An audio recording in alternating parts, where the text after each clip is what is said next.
Hello, good morning sa tanan. Alas 4 karon sa ang takna sa Kabuntagon, padulong ni sa Kubon Market. So minaw kay ang dalan og dili traffic kay wa pa magkaayo sakyanan. O diba? Ug niami agi sa tulay. Ug wala gid kaayo sakyanan, talag sa ra gid kaayo sa tanan. O pag-abot namo sa Kubon Market,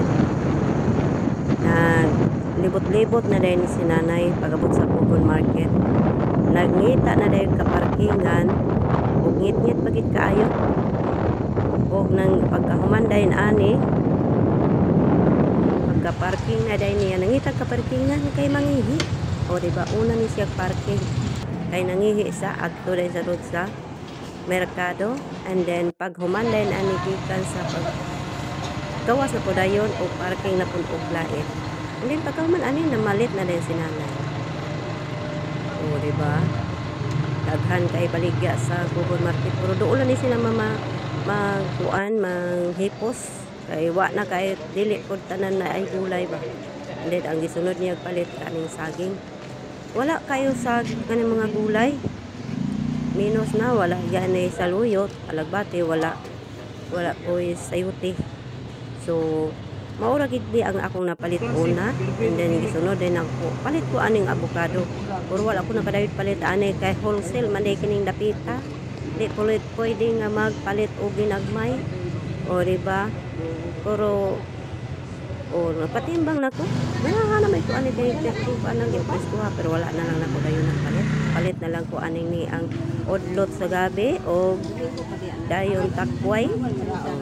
Kapalit kong takway, barato ra kayo. Then lutia dayon o watergrass. Mao siya ang watergrass.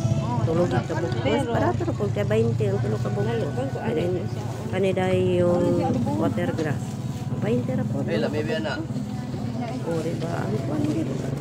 Basta diri ka sa Kubon Market, basta sayo lang ikaayo. Aw, daghan gid kay barato, pero wa gid kay may tanan gid nga sayo kay alas 4 na pud kape may nakaabot din hing Kubon Market doon na sila manghipos. Pero at least nakapamalit, naagi hapoy na palit. Oh, may gali kay nakadala og iko bag.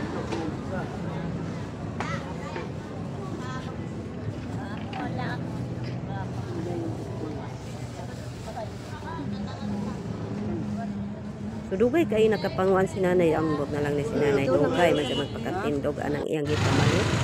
Kay nang huot man sa iyang gidala, and then naputsunahan nakapalit.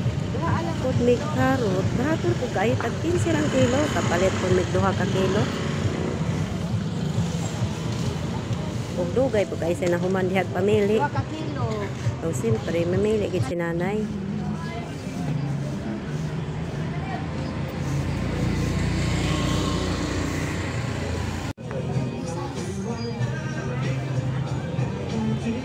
Then pagkabot sa unahan, may gani kay nakapili po o kaning avocado, palit po doy isa kilo, 40 ra ba?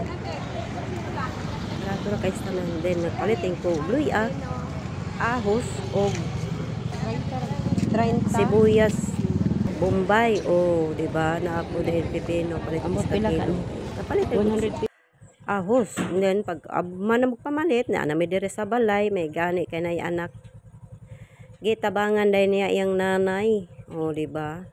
Salamat sa Ginoo kay naapoy anak. Mitabang pod kang nanay, may gani kay wala ko niya bali-bari, iya pong kong gitabangan. O karon na may dire sa balay.